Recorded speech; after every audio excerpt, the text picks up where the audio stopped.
Saudara dan saudariku yang terkasih,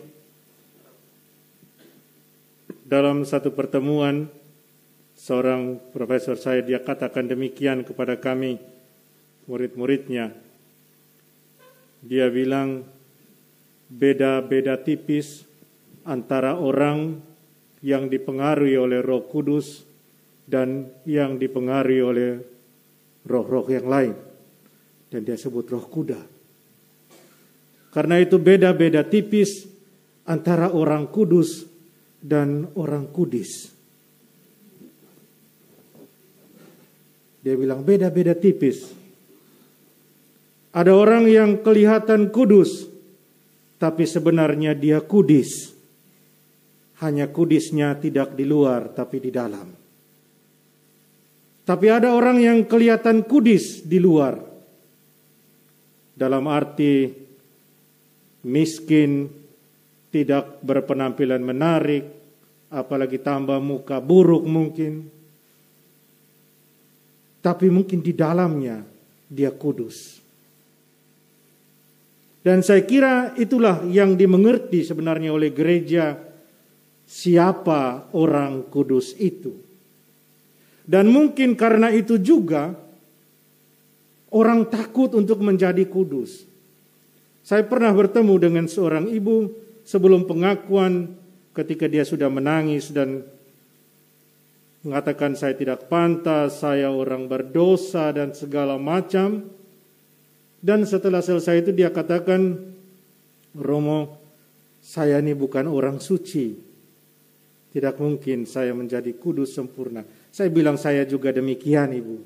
Tidak ada satu manusia yang sempurna. Bapa suci juga tidak. Semua kita orang berdosa.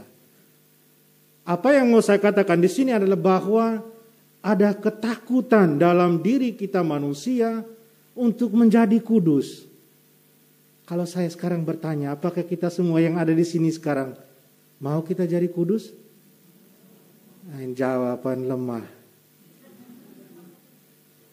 Lemah ini. Harus berani katakan, ya Romo saya mau jadi orang kudus. Kenapa tidak?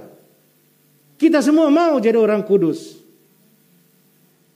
Kalau kita mau, berarti ada konsekuensinya. Siapkah kita untuk mengikuti apa yang dikatakan oleh penginjil Matius tadi? Siapkah kita untuk menjadi miskin di hadapan Allah? Siapkah kita untuk menjadi orang yang lemah lembut? Siapkah kita untuk menjadi orang yang lapar dan haus akan kebenaran? Siapkah kita untuk menjadi orang yang murah hati? Orang yang suci hatinya? Siapkah kita menjadi anak-anak Allah? Seperti kata Rasul Yohanes dalam bacaan kedua tadi. Kalau kita siap dan kita berjuang untuk mewujudkan itu, maka apa yang dikatakan oleh kitab Wahyu akan menjadi kenyataan buat kita. Yaitu kita menjadi orang-orang yang berdiri di hadapan anak domba, memuliakan dan memuji Allah. Kita menjadi orang-orang kudus. Hari ini gereja merayakan hari raya gereja yang sudah jaya. Jadi kita merayakan pesta gereja sendiri, gereja yang sudah jaya, gereja yang sudah kudus. Besok kita rayakan gereja yang masih menderita. Kalau gereja kita nih, kita yang masih bersiara. Kita ingat kita ada dalam 3 gereja, tapi kita satu keluarga. Gereja yang jaya, gereja yang masih di api penyucian, yang besok kita rayakan. Dan juga kita gereja pesiara, di mana kita semua disatukan oleh kasih Kristus yang setiap hari kita rayakan, terutama dalam perayaan Ekaristi. Saudara dan saudariku yang dikasihi oleh Tuhan, tanggal 19 Maret 2018, Bapak Suci Paus Fransiskus menandatangani satu seruan apostolik yang namanya Gaudete et Exsultate, bersukacitalah dan bergembiralah, yang dia ambil dari bacaan Injil hari ini di bagian akhir tadi, bersukacita dan bergembiralah. Gaudete et exultate. Di mana dalam seruan ini dia mengajak orang, yang pertama dia katakan jangan takut akan kekudusan.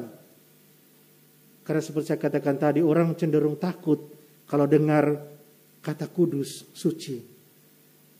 Mengapa Bapak Suci katakan jangan takut? Karena panggilan untuk kekudusan itu adalah rahmat anugerah buat semua orang yang percaya pada Kristus.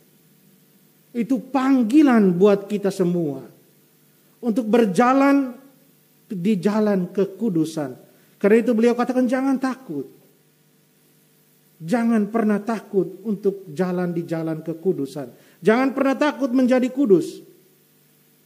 Menjadi kudus itu tidak berarti setiap hari harus datang ke puspita di sini untuk berdoa rosario, berdoa untuk adorasi dengan Tuhan Yesus. Itu bukan berarti demikian. Menjadi kudus bukan berarti lepas semua pekerjaan, kemudian kita konsentrasi 24 jam. Bukan begitu menurut Bapak Suci. Walaupun itu penting, sangat penting. Menyediakan waktu bersama Tuhan. Tapi kita harus ingat, kita ini masih ada di dunia. Kalau kita hanya sediakan waktu untuk Tuhan dan tidak ada waktu untuk sesama, maka hasil akhir itu bukan kudus, tapi kudis. Karena kita masih ada di dunia, maka kita siapkan waktu untuk Tuhan, tapi juga siapkan waktu untuk sesama sebagai perwujudan atau konkret dari apa yang sudah kita alami bersama Tuhan. Karena kalau hanya siapkan waktu untuk Tuhan, nanti tunggu waktu kita sudah ada di surga. Karena di sana nanti kita punya waktu hanya untuk Tuhan. Karena kadang ada orang yang men-sharingkan demikian. Romo, orang tua saya ini terlalu sibuk dengan gereja. Sampai lupa keluarga. Saya katakan, saya sering jawab, dia bukan sibuk untuk Tuhan. Dia sibuk untuk diri sendiri. Dia bukan sibuk memuliakan Tuhan. Dia sibuk untuk memuliakan diri. Coba lihat saja. Pasti kalau ada sedikit tantangan, comel pasti.